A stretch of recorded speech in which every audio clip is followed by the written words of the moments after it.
न्याय दर्शन की बात करें तो न्याय का विश्लेषण पद्धति विकास किस पे आधारित था? तो तर्कशास्त्र पर आधारित था। न्याय दर्शन के अनुसार मोक्ष क्या है? न्याय दर्शन के अनुसार मोक्ष ज्ञान प्राप्ति से हो सकता है। इसमें विशेष महत्व क्या देखने को मिलता है? तो न्याय दर्शन में विशेष महत्व है कि किसी प्रतिज्ञा या कथन की सत्यता की जांच अनुमान, शब्द और उपमान द्वारा किया जा सकता है। यानी कि न्याय जो है वो तर्क के आधार पर निर्धारित किया जा सकता है। इसमें तर्क देने का प्रयोग किस तरह किया गया है? जैसे पर्वत अग्नियुक्त है क्योंकि वहाँ पे धुआं है, जहाँ धुआं रहता है वहाँ आग रहती है, जैसे रसोई घर में। इस दर्शन में तर्क के प्रयोग को जो महत्व प्रतिपादित हुआ उसे भारतीय विद्वान प्रभावित होकर तार्किक रीति से सोचने और बहस करने लगे। अब बात करेंगे वैशेषिक दर्शन की। वैशेषिक दर्शन का महत्व क्या है? तो वैशेषिक दर्शन जो है वह द्रव्य अर्थात भौतिक तत्वों की विवेचना को महत्व देता है। ठीक है, यानी वैशेषिक दर्शन किसको महत्व देता है? तो भौतिक तत्वों को महत्व देता है।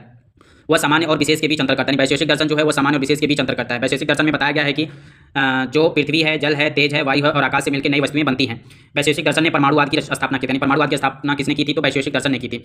इसके अनुसार भौतिक वस्तुएं परमाणुओं के संयोजन से बनी है। इस प्रकार वैशेषिक दर्शन को ही भारत में भौतिक शास्त्र का आरंभ माना जाता है। यानी कि भारत में भौतिक शास्त्र का आरंभ किसने किया था? तो वैशेषिक दर्शन ने किया था। लेकिन आगे चलकर इसमें भी वैज्ञानिक दृष्टि को ईश्वर में विश्वास और अध्यात्म से जोड़ दिया गया, जिससे इसमें भी वैशेषिक दर्शन में भी स्वर्ग और मोक्ष समा गए। मीमांसा की बात करें तो जो मीमांसा दर्शन है उसका मूल अर्थ क्या है? तो मीमांसा दर्शन का मूल अर्थ है तर्क करने और अर्थ लगाने की कला।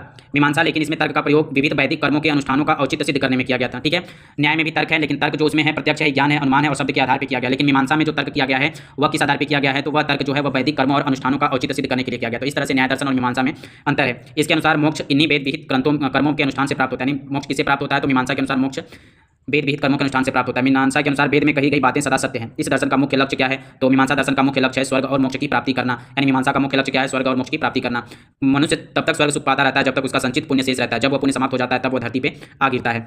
ठीक है, मीमांसा दृढ़तापूर्वक बताती है कि मोक्ष पाने के लिए यज्ञ करना चाहिए। ऐसे यज्ञों में पुरोहितों को दान दक्षिणा लाभ मिलता था। विविध वर्गों के भी सामाजिक स्तर भेद को मान्यता मिलती थी। मीमांसा का प्रचार करके ब्राह्मण लोग धार्मिक कृत्यों पर अपना प्रभुत्व कायम करना रखना, ब्राह्मण प्रधान बहुस्तरीय सामाजिक व्यवस्था को बनाए रखना चाहते हैं। बात करते हैं वेदांत की।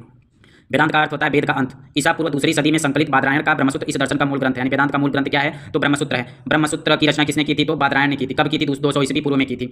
बाद में इस पे 2 भाष्य लिखे गए। बादरायण के ब्रह्मसूत्र पर 2 भाष्य लिखे गए। पहला भाष्य किसने लिखा था? तो शंकर ने लिखा था। कब लिखा था? 9वीं सदी में लिखा था। और दूसरा भाष्य किसने लिखा था? रामानुज ने लिखा था। कब लिखा था? 12वीं सदी में लिखा था। शंकर जो किसको मानते थे? शंकर ब्रह्मा को निर्गुण बताते हैं। वहीं रामानुज ब्रह्मा को क्या बताते हैं? तो रामानुज ब्रह्मा को सगुण बताते हैं। शंकर मोक्ष का मुख्य कारण किसे मानते हैं? तो शंकर मोक्ष का मुख्य कारण ज्ञान को मानते हैं। और रामानुज मोक्ष का मुख्य मार्ग किसे बताते हैं? तो भक्ति को बताते हैं। वेदांत दर्शन का मूल क्या है? तो वेदांत दर्शन का मूल आरंभिक उपनिषदों में पाया जाता है। ठीक है, वेदांत दर्शन का मूल किसमें पाया जाता है? तो आरंभिक उपनिषदों में पाया जाता है। वेदांत दर्शन के अनुसार ब्रह्मा ही सत्य है और अन्य हर वस्तु जो है वो माया है अर्थात अवास्तविक है। आत्मा और ब्रह्मा में अभेद मानता है। अतः जो कोई आत्मा को या अपने आप को पहचान लेता है उसे ब्रह्म ज्ञान हो जाता है। ठीक है, ब्रह्मा और आत्मा शाश्वत और अश्विनी अविनाशी है। ठीक है, ब्रह्मा और आत्मा दोनों शाश्वत है और अविनाशी है। ब्रह्म ऐसा मत अस्थायित्व है और परिनिर्वारता है कि भावना जगाता है। आध्यात्मिक दृष्टि से तो सत्य है, वह उस व्यक्ति की अपनी सामाजिक और भौतिक परिस्थिति में सत्य खोजता है। कर्मवाद भी वेदांत के साथ जुड़ गया था। ठीक है, वेदांत के साथ कर्मवाद भी जुड़ गया, जिसमें कहा गया कि मनुष्यों को पूर्व जन्म में किए गए कर्मों का परिणाम भुगतना पड़ता है। पूर्व जन्म में विश्वास वेदांत में ही नहीं बल्कि और कई भी हिंदू दर्शनों का महत्वपूर्ण उपादान बन गया। मनुष्य जो सुख दुख भोगता है सांसारिक कारणों से नहीं बल्कि ऐसे कारणों से भोगता है जो न उसकी जानकारी में है और न उसके बस में है।